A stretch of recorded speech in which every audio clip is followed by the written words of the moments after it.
개인적인 얘기부터 좀 말씀드리면 제가 53세예요. 53세인데 사실 제가 정치 시작했을 때는 40대였는데 벌써 10년이 됐어요. 53세인데 제가 아이가 8살짜리 아이가 있어요. 그러니까 아이가 하나인데 8살이에요. 그리고 어머님은 아직 살아계시고. 그러니까 저 같은 경우에 이제 가끔 무의식적으로든 아니면 뭔가 생각을 해서든 자주 생각이 드는 게 뭐냐면 제 딸아이가 적어도 대학을 갈 때까지 제가 돈을 벌 수 있을까? 막 이런 고민을 하게 되는 거예요, 실제로. 제가 그래서 또 어머님 계신데 또 어머님 편찮으시면 어쩌지 이런 고민을 계속 하게 되는 거예요, 저도. 그렇잖아요. 그래서 그런 고민을 하고 있다가 보니까 그리고 또 제가 많은 분들에게 만나서 이제 인사를 나누다 보고 하다 보면은 저 같은 고민을 하는 분이 굉장히 많고 근데 제가 법을 아무리 찾아봐도 저 같은 고민을 하는 사람들을 종합적으로 뭔가 케어해주거나 지원해준다는 정책과 법은 없더라고요. 그래서 또 진짜 많은 분들이 맨날 청년 얘기하고 하는데 우리 4050은 아무것도 없다는 얘기를 실제로 많이 하시고요. 그래서 법을 좀 발의하게 됐어요. 근데 이제 다 아시는 거겠고 좀 이따 아마 발제가 있을 텐데 이미 자치단체에서는 상당히 많은 자치단체가 유사하거나 또는 조금씩 차이가 있긴 하더라도 그 중장년들의 어떤 창업이라든지 이런 부분에 관련된 지원 조례들을 다 갖고 있어요. 많이 갖고 있어요. 근데 다만 이제 제가 지금 말씀드리고 싶은 거는 아까 조금 이따 말씀드리겠지만 창업만 지원한다고 되는 건 아닌 것 같아요. 4050이 겪는 문제가. 그렇죠? 그래서 좀 더 종합적으로 뭔가 접근할 필요가 있을 것 같다라는 게 제 고민입니다. 아까 이제 익산의 인구 구조를 말씀하시면서 의외로 이제 4050이 많다라는 것들을 말씀해 주셨는데 실제 우리나라에서도 40대부터 64세까지가 인구가 거의 40%대예요. 근데 이제 이분들의 현재 삶을 여러 가지 통계로 보니까 제가 생각했던 것보다 훨씬 열악한 거예요. 우선은 지금 취업자 수가 40대 취업자 수 계속 줄고 있거든요.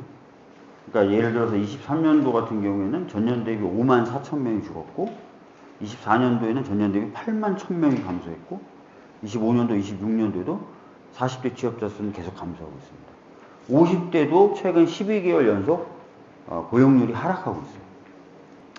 이 53세 때 이제 은퇴를 하고 나면 보통 어떻게 하냐면 어떻게 하죠? 알바티지 않아요? 그렇죠. 보통은 알바하거나 아니면 자영업을 해요. 그냥 돈을 안 벌 수도 없으니까. 근데 자영업 업황이나 이런 게 워낙 안 좋다 보니까 많은 분들이 그 돈을 오히려 잃고 나서는 굉장히 질이 안 좋은 일자리에 재취업을 합니다. 나이가 더 드셔가지고. 요게 거의 지금 고착화되고 있는 상태더라고요. 통계로 보니까. 그러니까 주된 일자리에서 일찍 은퇴하고 나중에 지금도 말씀드릴 수 있는데 국민연금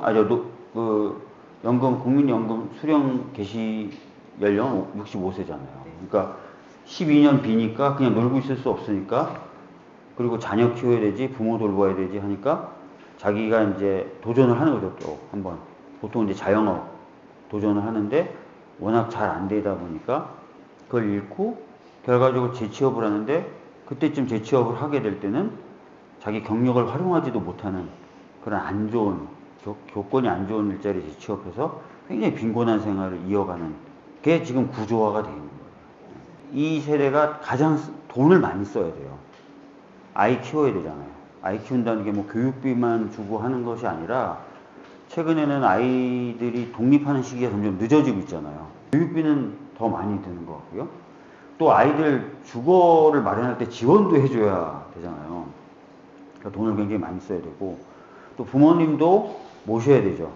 우리 부모님들 같은 경우에는 더 복지제도가 없는 상태에서 살아오셨고 그랬기 때문에 더 많이 챙겨드려야 될 뿐만 아니라 최근에 아시는 것처럼 좋은 일이죠. 기대 수명이 굉장히 길어지고 있어요. 어르신들의. 굉장히 좋은 일인데 이게 어떻게 보면은 부모님을 모시는 입장에서는 더 길게 모셔야 되는 상황이 되는 거예요. 그러니까 아이는 늦게 독립하고 부모님은 너무 좋은 일이죠. 오래 사시고. 그러니까 본인은 뭔가 좀 감당해야 될 시간이, 뭔가 역할을 해야 될 시간이 점점 길어지는 건데, 아까 말씀드렸던 것처럼 오히려 최근에 보면은 일찍 은퇴해야 되고, 은퇴한 뒤에는 막막한 상황이 계속 고착화되고 있고, 이게 지금 현재 4050 세대들의 현 주소라는 겁니다. 근데 또 이렇게 쓸 돈이 많다 보니까 이 4050 세대가요, 모든 세대 중에 부채가 가장 많은 세대예요. 돈 버는 것만으로 감당이 안 되니까 부채를 또 많이 집니다. 이 4050 세대가 흔들리면 어떤 문제가 생기냐면, 첫 번째는 이 4050 세대에게 돌봄을 받아야 되는 자녀 입장에서는 불안해지는 거고요. 또 이 4050 세대가 모셔야 되는 부모님들 입장에서도 더 막막해지는 거고요. 또 여러 가지 경제 체제에서도 뭔가 생산이 가능한 그런 연령대가 빠져나가는 거고, 동시에 아까 부채가 많았다 그랬잖아요. 금융 시스템이나 이런 데서도 상당히 부담이 되는 거예요. 그러니까 전반적으로 이 4050 세대가 흔들리면서 인구 구조상으로는 아랫세대, 윗세대에 다 부담이 가고, 산업 경쟁력이라든지 금융 시스템에도 큰 하중으로 작용을 하게 되더라는 거예요. 그래서 이 부분에 대해서 종합적인 접근이 필요한데, 단순히 옛날처럼 퇴직한 다음에 뭔가 재교육을 해서 취업을 시킨다라는 구조가 안 되고 있어요. 왜냐면은 산업이 빠른 속도로 지금 바뀌고 있거든요. 요즘에 AI가 들어와서 산업이 변하는 AX 흐름인 거고요. 또 에너지도 그린 에너지 중심으로 또 산업이 많이 재편되고 있잖아요. GX 뭐 이런 식으로 산업 자체가 많이 바뀌기 때문에, 그만두시고 나온 분을 잠깐 재교육한다고 해서 이분이 그 경력을 살려면서 뭔가 스케일 업되고 수준이 업된 어떤 직장으로 넘어간다는 거는 잘 연결이 안 되더라는 거예요.